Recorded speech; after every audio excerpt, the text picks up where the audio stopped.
Hello ಎಲ್ರಿಗೂ ನಮಸ್ಕಾರ. ಎಲ್ಲರೂ ಹೆಂಗದಿರಿ? ಎಲ್ಲರೂ ಆರಾಮದಿರಿ ಅಂದ್ಕೊಂಡು ನಾನು ಇವತ್ತಿನ ವಿಡಿಯೋ ಸ್ಟಾರ್ಟ್ ಮಾಡತ್ತೀನಿ. ಬರ್ರಿ ಇವತ್ತಿನ ನನ್ನ ದಿನದೊಳಗೆ ಏನೇನೆಲ್ಲ ಆಕತ್ತೆ ಅಂತ ನೋಡ್ಕೊಂಬರೋಣ. ನಾನು ಇವತ್ತು ಹೊಲಕ್ಕೆ ಹೋಗಿದ್ರಿ ಮಧ್ಯಾಹ್ನ ಮೇಲೆ. ಹಾಗಾಗಿ ನಿಮಗೆಲ್ಲ ನಮ್ಮ ಹೊಲದಾಗಿರೋ ಅಂತಹ ಅಡಿಕೆ ಗಿಡ ಬಾಳೆ ಗಿಡ ಎಲ್ಲ ತೋರ್ಸಾಕತ್ತಾನ ನೋಡ್ರಿ.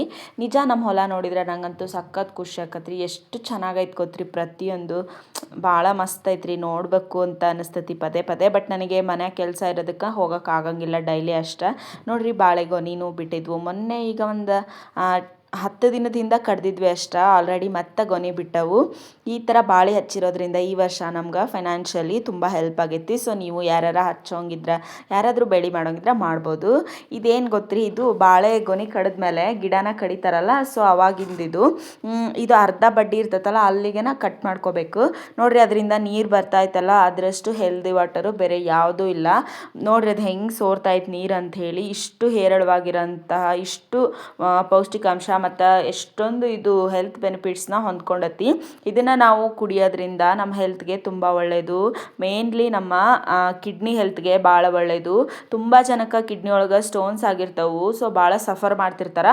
ಸೊ ಅಂಥವ್ರು ಏನು ಮಾಡಬೇಕು ಅಂತಂದ್ರೆ ಡೈಲಿ ಬೆಳಗ್ಗೆ ಈ ಥರ ಬರೋಂಥ ನೀರನ್ನ ಕುಡಿಬೇಕು. ಇದನ್ನು ಹೆಂಗಂತ ನಾನು ಹೇಳ್ತೇನೆ ನೋಡ್ರಿ. ಈ ಥರ ಕಡಿದ್ಬೇಕ್ರಿ. ಅದನ್ನು ಮಧ್ಯಭಾಗದೊಳಗೆ ಕಡಿದು ನೀಟಾಗಿ ಒಂದು ಗುಂಡಿ ಮಾಡಬೇಕು. ಹೆಂಗಂದ್ರೆ ಒಂದು ಸಾರಿನ ಚಮಚ ಇಟ್ಟರೆ ಅದ್ರೊಳಗೆ ಹೋಗಬೇಕು. ಆ ಥರ ನೀವು ಅದನ್ನು ನೀಟಾಗಿ ಗುಂಡಿ ಮಾಡಬೇಕು, ಕೆತ್ತಿ ಕೆತ್ತಿ. ಆಮೇಲೆ ಇದಕ್ಕೆ ಸ್ವಲ್ಪ ಉಪ್ಪು ಮತ್ತು ಜೀರಿಗೆ ಹಾಕಬೇಕು. ಸಕ್ಕರೆ ಅದೇನೇನೋ ಹಾಕ್ತಾರೆ, ಕಲ್ ಸಕ್ಕರೆ ಅದನ್ನೆಲ್ಲ ಏನು ಬೇಡ, ಜಸ್ಟ್ ಉಪ್ಪು ಸಕ್ಕರೆ ಹಾಕ್ರಿ ನೀವು ಸಾಕು. ಉಪ್ಪು ಸಕ್ಕರೆನ ಹದವಾಗಿ ಹಾಕಿ ಆಮೇಲೆ ಇದನ್ನು ಒಂದು ಬಾಳೆದೆಲೆಯಿಂದ ನೀಟಾಗಿ ಕವರ್ ಮಾಡ್ಕೊಂಬಿಡ್ಬೇಕ್ರಿ. ಈಗ ತಕ್ಷಣ ಕುಡಿಯೋಕೆ ಬರಂಗಿಲ್ಲ ಇದು. ನಾಳೆ ಬೆಳಗ್ಗೆ ಎದ್ದ ತಕ್ಷಣ ನೀವು ನೋಡಿದ್ರೆ ನಿಜ ಒಂದು 2 ಗ್ಲಾಸು 3 ಗ್ಲಾಸಷ್ಟು ನೀರು ಬಂದಿರ್ತೈತಿ. ಎಷ್ಟು ತಣ್ಣಗಿರ್ತಾವೆ ಗೊತ್ತ್ರಿ. ಯಾವ ಫ್ರಿಜ್ ಒಳಗೆ ಇಟ್ರು ಅಷ್ಟೊಂದು ನ್ಯಾಚುರಲ್ ಆಗಿರೋ ಅಂಥ ಐಸ್ ವಾಟರ್ ಸಿಗೋಂಗಿಲ್ಲ ನಿಮ್ಗೆ. ಅಷ್ಟು ಚೆನ್ನಾಗಿರ್ತೈತಿ ಇದು. ಈ ಥರ ಇದನ್ನು ನೀಟಾಗಿ ಒಂದು ಎಲೆ ಹಾಕಿ ಕವರ್ ಮಾಡ್ಕೋಬೇಕು. ಯಾಕಂತಂದ್ರೆ ಬೇರೆ ಏನು ಹುಳು ಹುಪ್ಪಡಿ ಆಡಬಾರ್ದು ಅಂತ ಅಷ್ಟ, ಮತ್ತೇನಿಲ್ಲ. ಕವರ್ ಮಾಡ್ಕೊಂಡಿದ್ದನ್ನ ಬೆಳಗ್ಗೆ ಕುಡಿದ್ಬಿಡ್ರಿ, ಆರೋಗ್ಯಕ್ಕೆ ಭಾಳ ಒಳ್ಳೆಯದು. ಆಮೇಲೆ ನಾವಿಲ್ಲಿ ಈ ಹೌಸ್ ಒಳಗೆ ಎರೆಹುಳು ಸಾಕಾಕತ್ತಿದ್ವಿ. ಸೊ ಇದ್ರ ಎರೆಹುಳು ಇದಕ್ಕೆ ಸಗಣಿ ತಂದು ಹಾಕಿದ್ರೆ ಅದು ಗೊಬ್ಬರ ಮಾಡ್ತೈತಿ. ಎಷ್ಟು ಈಗ ಎರೆಹುಳದ್ದು ಸಂತತಿ ನಾಶ ಆಗೋಗೈತಿ. ಹಾಗಾಗಿ ಈ ಥರ ಪರಿಸ್ಥಿತಿ ಬಂದೈತಿ. ಮೊದಲೆಲ್ಲ ಎರೆಹುಳುಗಳು ಹೊಲದಾಗ ಇರ್ತಿದ್ವು, ಇಂಥ ಅವಶ್ಯಕತೆನೇ ಇರಲಿಲ್ಲ. ಆ್ಯಂಡ್ ಇದರಿಂದ ಒಂದು ಜಲ ಅಂತ ಬರ್ತೈತಿ ನೋಡ್ರಿ, ಇಲ್ಲಿ ನಾ ತೋರಿಸ್ತೀನಿ. ಇದು ಒಂಥರ ಗಿಡಗಳಿಗೆ, ನಮಗೆಲ್ಲ ಗಿಡಗಳಿಗೆ ಒಂಥರ ಅಮೃತ ಇದ್ದಂಗೆ. ಈ ಒಂದು ಅಮೃತನ ನಾವು ಗಿಡಗಳಿಗೆ ಹಾಕಿದ್ರೆ ಅದರದ್ದು ಎಷ್ಟು ಒಳ್ಳೆ ಪೌಷ್ಟಿಕವಾಗಿ ಗಿಡಗಳು ಎಷ್ಟು ಚೆನ್ನಾಗಿ ಆಗ್ತಾವೆ ಗೊತ್ತಾ. ಸೊ ನೋಡ್ರಿ, ಈಗ ಇದು ಓಪನ್ ಮಾಡಿ ತೋರಿಸ್ತಾರೆ ನಮ್ಮ ಮನೆಯವರು. ಎಷ್ಟು ಇದು ಬರ್ತೈತೆ ಅಂತ ಹೇಳಿ, ಜಲ ಬರ್ತೈತೆ ಅಂತ ಹೇಳಿ, ಎರೆ ಜಲ ಅಂತ ಕರೀತಾರಂತ. ನನಗೆ ಗೊತ್ತಿಲ್ಲ, ಫಸ್ಟ್ ಟೈಮ್ ನಾವು ಇದನ್ನು ಮಾಡಿರೋದು. ಸೊ ನೋಡ್ತಾ ಇರೋದು. ನಮ್ಮ ಮನೆಯವ್ರಿಗೆ ಈ ಥರ ಆರ್ಗ್ಯಾನಿಕ್ ಆಗಿ ವ್ಯವಸಾಯ ಮಾಡೋದಂದ್ರೆ ಭಾಳ ಇಷ್ಟ. ಜಾಸ್ತಿ ಟ್ರೈ ಮಾಡ್ತಿರ್ತಾರೆ. ನಾವು ಜಾಸ್ತಿ ಸೈನ್ಸ್ ಐಟಮ್ಸ್ ಮೀನ್ಸ್ ಏನಂತಾರೆ ರೀ ಅದಕ್ಕೆ, ರಾಸಾಯನಿಕ ಗೊಬ್ಬರ ಆ ಥರದ್ದನ್ನು ನಾವು ಹೊಡೆಯಂಗಿಲ್ಲ ಹೊಲಕ್ಕೆ. ಜಾಸ್ತಿ ಈ ಥರ ಆರ್ಗ್ಯಾನಿಕ್ ಆಗೇನ ಮಾಡ್ತಿರ್ತೇವೆ. ಒಂದ್ಸತಿ ಜೀವಾಮೃತ ಮಾಡೋದನ್ನು ನಾನು ನನ್ನ ಹಳೆ ಯೂಟ್ಯೂಬ್ ಚಾನಲ್ ಒಳಗೆ ಹಾಕಿದ್ದೆ. ಹೊಸದಾಗಿ ಏನಾರು ಮಾಡಿದ್ರೆ ನಾನು ನಿಮ್ಮ ಜೊತೆ ಮತ್ತೆ ಶೇರ್ ಮಾಡ್ಕೋತೀನಿ ನೋಡಿರಿ. ಇದು ಒಂದು ಬಕೆಟ್ ಅಷ್ಟನ್ನ ತೊಗೊಂಡು ಇದಕ್ಕೆ ನೀರು ಮಿಕ್ಸ್ ಮಾಡ್ಬೇಕ್ರಿ. ಡೈರೆಕ್ಟ್ ಹಾಕಂಗಿಲ್ಲ, ನೀರು ಮಿಕ್ಸ್ ಮಾಡಿ ಔಷಧಿ ಹೊಡಿತಾರಲ್ಲ ಕ್ಯಾನು, ಅದರಿಂದ ನೀವು ಗಿಡಕ್ಕೆ ಸಿಂಪಡಿಸ್ಕೊಂಬರ್ಬೇಕು.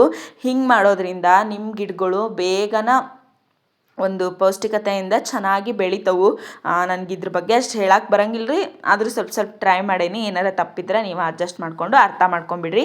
ಆಮೇಲೆ ಅಲ್ಲಿಂದ ನಾನು ಸೀದಾ ಮನೆಗೆ ಬಂದು ಕಂಟೆಂಟ್ ಶೂಟ್ ಮಾಡೋದಿತ್ತು, ಅಂದರೆ ಒಂದು ವಿಡಿಯೋ ಮಾಡೋದಿತ್ತು. ವೆಸ್ಟ್ ಬೆಲ್ಟ್ ಐತಲ್ಲ ಇದ್ರ ಬಗ್ಗೆ, ಅದೇ ಕ್ರಿಯೇಟರ್ಸ್ ಕ್ಲಬ್ಬಿಂದ ಐತಲ್ಲ ಅದ್ರದ್ದು ವಿಡಿಯೋ ಮಾಡಬೇಕಿತ್ತು. ಸೊ ಹಂಗಾಗೆಲ್ಲ ರೆಡಿ ಮಾಡ್ಕೋತಿದ್ದೆ. ಆಮೇಲೆ ಸ್ವಲ್ಪ ಹಸಿವಾಗಿತ್ತು ಅಂತ ದ್ರಾಕ್ಷಿ ಹಣ್ಣು ತಿಂತಾ ಇದ್ದೆ. 1 kg ದ್ರಾಕ್ಷಿ ಹಣ್ಣೊಳಗೆ 3/4% ಆಗಲೇ ಮುಗಿಸೇ ಬಿಟ್ಟೆ ನೋಡ್ರಿ. ಇನ್ನೊಂದು 1/4% ಬಿಟ್ಟನಿ, ಅದನ್ನು ತಿಂದು ಖಾಲಿ ಮಾಡಿಬಿಡ್ತಾನೆ.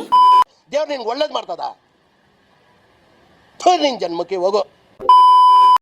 ಯಾರು ಏನಾರ ಅಂದ್ಕೊಳ್ರಿ, ಜಗತ್ತು ಪ್ರಳಯ ಆಗಲ್ರಿ, ನಾನಂತೂ ತಿನ್ನೋದು ಮಾತ್ರ ಬಿಡೋಂಗಿಲ್ಲ. ಅದು ನಮ್ಮ ಮನೆಯವ್ರಿಗೂ ಗೊತ್ತು. ಹಾಗಾಗಿ ತಿನ್ನೋದಕ್ಕೆ ತಂದು ಮನೆಯಾಗ ಇಡ್ತಿರ್ತಾರೆ. ನಾನು ತಿಂದು ಖಾಲಿ ಮಾಡಿದ್ರೆ ಅವ್ರು ಏನೂ ಕೇಳೋಂಗಿಲ್ಲ, ಅವ್ರಿಗೆ ಆಲ್ರೆಡಿ ಗೊತ್ತು. ಆಮೇಲೆ ಇದು ನೋಡಿರಿ, ನಿಮಗೆ ಇದನ್ನು ಭಾಳ ದಿನದಿಂದ ತೋರಿಸ್ಬೇಕು ಅಂದ್ಕೊಂಡಿದ್ದೆ. ಇದು ಹುಣ್ಸಿಕಾಯಿ ಹಿಂಡಿ ಅಂತಾರಿ, ಹುಣ್ಸಿಕಾಯಿ ಚಟ್ನಿ. ಹೆಂಗಂದ್ರೆ ಸ್ವಲ್ಪ ಡೋರೆ ಆಗಿರ್ತಾವಲ್ಲ ಅಂಥ ಹುಣ್ಸಿಕಾಯಿನ ಹರ್ಕೊಂಬಂದು ಚಟ್ನಿ ಮಾಡಿರ್ತೀವಿ. ಮಸ್ತ್ ಇರ್ತೈತೆ ರೀ ಇದು. 1 ವರ್ಷದವರೆಗೂ ನೀವು ಆರಾಮಾಗಿ ತಿನ್ಬೋದು. ಎಲ್ಲದಕ್ಕೂ ಸೂಟ್ ಆಕತಿ. ಬಿಸಿ ಅನ್ನ ತುಪ್ಪ ಈ ಚಟ್ನಿ ಹಾಕ್ಕೊಂಡು ಕಲ್ಸ್ಕೊಂಡು ತಿಂತಾ ಇದ್ರೆ ಸೂಪರ್ ಸೂಪರ್ ಆಗಿರ್ತೈತಿ. ಈ ಥರ ಟೇಸ್ಟ್ನ ಹಳೆ ಕಾಲದೊಳಗೆ ಮಾಡ್ತಿದ್ರು. ಆ್ಯಂಡ್ ಇದ್ರದ್ದು ಇನ್ನೊಂದು ಏನಂತಂದ್ರಿ, ನಾವು ಎಷ್ಟು ದುಡ್ಡು ಐತಂದ್ರು ಈ ಚಟ್ನಿನ ಸುಮ್ಮನೆ ಎಲ್ಲರೂ ಮಾಡ್ಕೊಳಕ್ಕೆ ಆಗಂಗಿಲ್ಲ ರೀ. ಅಂದ್ರೆ ಇದು ಹೇಳ್ತಾರೆ ರೀ, ನನಗೆ ಅದು ಎಷ್ಟು ಸತ್ಯ ಸುಳ್ಳು ಅಂತ ಗೊತ್ತಿಲ್ಲ. ಹಳೆ ಕಾಲದಿಂದನೂ ಹೆಂಗಂದ್ರೆ ಯಾರ ಮನೆಗೆ ಇದನ್ನು ಹಾಕಬೇಕು ಅನ್ನೋ ಥರದ್ದು ಏನಿರ್ತೈತಲ್ಲ ಅಂಥವ್ರಷ್ಟ ಹಾಕ್ಬೇಕಂತ. ಬೇರೆಯವ್ರ ಮನೆಗೆ ಹಾಕಿದ್ರೆ ಅದೆಲ್ಲ ಕೆಡಕಾಕತ್ತೆ ಅಂತ ಹೇಳ್ತಾರೆ. ಬೇರೆಯವರು ಇದನ್ನು ದುಡ್ಡು ಕೊಟ್ಟು ಹಾಕಿಸ್ಕೊಳಂಗಿಲ್ಲ, ಬೇರೆ ಏನಾದರೂ ಅದ್ರ ಬದಲು ವಸ್ತು ಕೊಟ್ಟು ಹಾಕಿಸ್ಕೊತಿರ್ತಾರೆ. ನನಗೂ ಇದು ನಮ್ಮ ಅತ್ತೆಯವ್ರು ಹೇಳಿದ್ದು. ಅದಾದಮೇಲೆ ನಮ್ಮ ಮನೆಯವರು ಐಸ್ ಕ್ರೀಮ್ ತಂದು ಕೊಟ್ರಿ. ನಂಗಂತೂ ಐಸ್ ಕ್ರೀಮ್ ತಿನ್ನೋದು ಬ್ಯಾಸ್ಗಿಗೆ ಇಂಪಾರ್ಟೆಂಟ್ ನೋಡಿರಿ. ನಂದು ಹೀಟ್ ಬಾಡಿ ಆಗಿರೋದ್ರಿಂದ ಭಾಳ ಹೀಟ್ ಆಗಿಬಿಡ್ತೈತೆ ರೀ ನನಗೆ.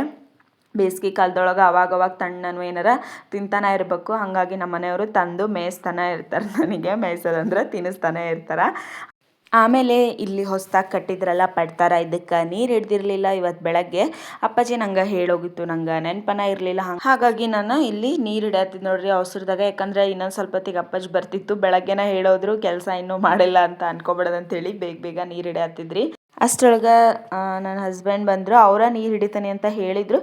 ಬಟ್ ಆಲ್ರೆಡಿ ನಾನು ಮುಗಿಸ್ಬಿಟ್ಟಿದ್ದೆ ನೀರು ಹಿಡಿಯೋದನ್ನು. ಹಾಗಾಗಿ ಅವರು ಕೂಡ ಬೇರೆ ಕೆಲಸದ ಕಡೆ ಹೋದರು. ಅವರು ಹುಲ್ಲು ಕೊಯ್ಕೊಂಬರಕ್ಕೆ ಹೋದರು. ಇಲ್ಲೇ ಮನೆ ಮುಂದೆ ಹುಲ್ಲು ಹಾಕ್ಯವ್ರಿ ನಾವು. ಅದನ್ನು ಕೊಯ್ಕೊಂಬಂದು ಆಕಳಿಗೆ ಎತ್ತಿಗೆ ಹಾಕ್ತವಿ. ಇನ್ನೇನು ಸಾಯಂಕಾಲ ಆಗ್ತಿತ್ತು. ಇನ್ಮೇಲೆ ಟೀ ಮಾಡೋದು ಅದು ಇದು ಕೆಲಸ ಇದ್ದಿದ್ದಲ್ರಿ ಹೆಣ್ಮಕ್ಳಿಗೆ. ನಂದು ಸಿಕ್ಕಾಪಟ್ಟೆ ಕೆಲಸ ಐತ್ರಿ. ನಾನು ಚೌಳಿಕಾಯಿ ಸೋಸಬೇಕಿತ್ತು. ಮತ್ತು ಹಸಿ ಬಟಾಣಿ ಇದ್ವಲ್ಲ ಅವನ್ನ ಸುಲ್ಕೊಂಡು ಇಟ್ಕೋಬೇಕಿತ್ತು. ಅವ್ರಿಕಾಯಿ ಸುಲ್ಕೊಂಡು ಇಟ್ಕೋಬೇಕಿತ್ತು. ಒಂದು ಕೆಲಸ ಅಲ್ರಿ, ನಂಗೆ ಸಿಕ್ಕಾಪಟ್ಟೆ ಕೆಲಸ ಇತ್ತು. ಆದರೂ ಈ ಕೆಲಸನ ಮರ್ತಿದ್ದೆ ಅಂತೇಳಿ ಇದನ್ನು ಫಸ್ಟ್ ಮಾಡಿ ಆಮೇಲೆ ಒಳಗಡೆ ಹೋದ್ರಾಯ್ತು ಅಂತ ಬಂದೆ. ಆಮೇಲೆ ಸೊಳ್ಳಿ ನಮ್ಮನ್ನ ಇಲ್ಲಿ ನಿಂತ್ಕೊಳಕ್ಕೂ ಬಿಡಲ್ಲ, 1 ಸೆಕೆಂಡಿಗೆ ಅಷ್ಟು ಕಾಡ್ತವು. ಆಮೇಲೆ ನೀರು ಕೂಡ ಬಿಟ್ಟಿದ್ರಿ ಸಾಯಂಕಾಲ. ಅದು ಡೈರೆಕ್ಟು ಹೌಸ್ಗೆ ಹೋಗ್ತಿತ್ತು, ಸಂಪು ಅಂತಾರಲ್ಲ ಅದಕ್ಕೆ ಹೋಗ್ತಿತ್ತು. ಆಮೇಲೆ ನಾನು ಎಲ್ಲ ಮುಗಿಸಿ ಒಳಗಡೆ ಬಂದು ಚೌಳಿಕಾಯಿ ಸೋಸ್ಕೊಳತ್ತೀನಿ ನೋಡ್ರಿ. ಚೌಳಿಕಾಯಿನ ಸ್ವಲ್ಪ ಸಣ್ಣದಾಗಿನೇ ಸೋಸ್ಕರಿ, ಹಂಗಂದ್ರೆ ಪಲ್ಯ ಚಲೋ ಇರ್ತೈತಿ. ತೀರಾ ದೊಡ್ಡಕ್ಕೆ ಸೋಸ್ಕೊಬೇಡ್ರಿ. ನಾನು ಇಲ್ಲಿ ಬೇಗ ಅಂತೇಳಿ ದೊಡ್ಡ ಸೋಸ್ಕೊಂಡಿದ್ದೆ. ನಾನು ಇದಕ್ಕಿಂತನೂ ಭಾಳ ಸಣ್ಣ ಸೋಸ್ಕೊತೀನಿ. ನೆಕ್ಸ್ಟ್ ಟೈಮ್ ಯಾವಾಗಾರ ಸೋಸ್ಕೊಂಡಾಗ ತೋರಿಸ್ತೇನೆ ನಿಮಗೆ. ಆಮೇಲೆ ಅಪ್ಪಾಜಿ ಬಂದರು. ನಾವು ಟೀ ಕುಡಿದು ಮುಗಿಸಿದ್ವಿ. ಇವತ್ತಿನ ಡೇ ಇಷ್ಟ ರೀ. ಯಾರಿಗೆಲ್ಲ ಇಷ್ಟ ಆಗೈತಿ ಲೈಕ್, ಶೇರ್, ಸಬ್ಸ್ಕ್ರೈಬ್ ಮಾಡಿಕೊಂಡು ಸಪೋರ್ಟ್ ಮಾಡಿರಿ. ಬಾಯ್.